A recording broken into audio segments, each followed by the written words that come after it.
இந்தாம்மா, இந்த உலகத்துல இருக்கிற அத்தனை பொண்ணுங்களையும் நான் தங்கச்சியை ஏத்துக்கிறேன். குக்கு குக்கு.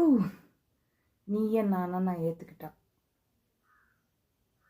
அழகு போல ஒரு பொண்டாட்டி இருந்தாலும் குரங்கு போல ஒரு வப்பாட்டி வேணும்னு ஏன் சொல்லியிருக்காங்க நம்ம தமிழ் பெரியவங்க. கொஞ்சம் நல்லா யோசிச்சு பாருங்க. யோசிச்சிட்டீங்களா? ஏன்னா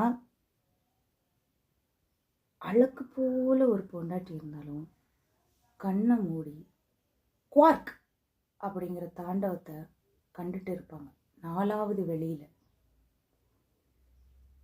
அவ்வளோ ஆன்மீகம் நாட்டம் உள்ளவங்க நம்ம தமிழ் கடவுளான நம் கணவன்மார்கள். அப்போ பெண்கள் கண்ணு மூடி பார்க்க வேண்டாம், பக்கத்திலேயே குரங்கு உட்காந்துருக்கும்.